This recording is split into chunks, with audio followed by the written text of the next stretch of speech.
Hi everyone, good evening. ఇంతకు ముందర సెషన్లో మనం ఒక iOS లో ఎట్లా లాంచ్ చేయాలి అన్నది ఒక ప్రోగ్రామ్ చూసాము. ఇప్పుడు let us see how exactly we can launch it on an Android. Okay, ఆండ్రాయిడ్లో మనం ఎట్లా రాస్తాము అన్నదానికి సినారియో చూస్తే కనుక ఆల్రెడీ ఇక్కడ మీకు బ్రౌజర్లో ఈ ప్రోగ్రామ్కి మీరు చూస్తే కనుక 1 సెకండ్ UI ఆటోమేటర్కి కంప్లీట్ ప్రోగ్రామ్ రాశారు.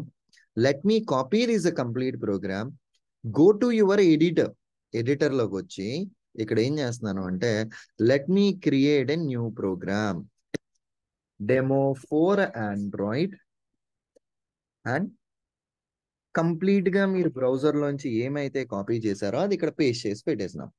ఇది అయిన తర్వాత మనం ఏం చేద్దాము అంటే ఇప్పుడు యాప్ యొక్క యుఆర్ఎల్ నాకు తెలియదు, రైట్? సో దానికోసము ఇంతకు ముందర రాసిన ప్రోగ్రామ్ నుంచి నా యొక్క ఏపీకే ఫైల్ పాత్ని కాపీ చేసి పెట్టేశాను నేను. మరి యూడిఐడి ఎట్లా పాస్ చేస్తాము, ఏ వాల్యూ పాస్ చేస్తాము అంటే మీ ఆండ్రాయిడ్ డివైస్ ని కనెక్ట్ చేసిన తర్వాత ఏడిబి స్పేస్ డివైజెస్ అని ఇస్తే గనక ఈ వచ్చేదాన్ని మనం యూడిఐడి కింద వాడచ్చు. Copy this name, come back to the program and give it as a UDID. ఇక్కడ ఈ యుఐ ఆటోమేటర్ 2ని ఆప్షన్స్ ని ఇన్స్టాల్ చేసుకున్నాం మనము. అండ్ అట్లానే ఈ ఆండ్రాయిడ్ డ్రైవర్ ని ఇంపోర్ట్ చేసుకున్నాము. అండ్ ఈ యుఆర్ఎల్ ని కూడా మనం ఇంపోర్ట్ చేసుకున్నాం. అండ్ ఇక్కడ ఏదైతే మనకి అన్నెసెసరీ కోడ్ ఉన్నదో దాన్ని మొత్తాన్ని డిలీట్ చేసేసాం. ఓన్లీ థింగ్ మనం ఇక్కడ చేసిందల్లా ఏంది అంటే కనుక ఈ ఇన్స్టాన్స్ ఒక దాన్ని మనం పెట్టుకుని ఒక థ్రెడ్ డాట్ స్లీప్ పెట్టి 6500 మిల్లీ సెకండ్స్ వెయిట్ చేసి నీ యాప్ ని కిల్ చేసుకో అని మాత్రమే మనం చెప్తున్నాం. That's it, as simple as it is. UI automator కి ఈ రియల్ డివైస్ నువ్వు కనెక్ట్ అవ్వు అని మనం చెప్తున్నాం అన్నమాట.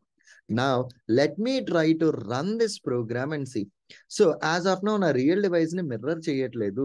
మీకు వచ్చే క్వశ్చన్ ఏమవుతుంది అంటే సురేంద్ర మరి ప్రోగ్రామ్ లాంచ్ అవుతుందో లేదో నాకు ఎట్లా తెలుస్తుంది అంటే ఈ సర్వర్ లాగ్ లో చూడండి, పోతే ఎర్రర్ మెసేజ్ ఇక్కడ వస్తుంది, పాస్ అయితే సక్సెస్ మెసేజ్ ఇక్కడ వస్తుంది. యాజ్ ఆఫ్ నౌ నా మొబైల్లోకి వచ్చేసరికి ఏపీఎం సెట్టింగ్స్ అన్నది లాంచ్ అయ్యి అది కిల్ అయిపోయి యాప్ ని లాంచ్ చేసింది.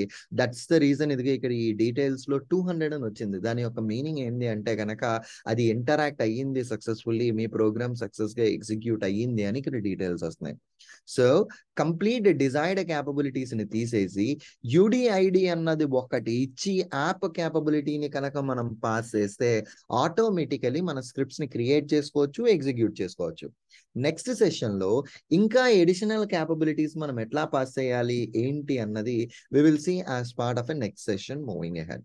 Okay, done the deal. Thank you. Bye bye.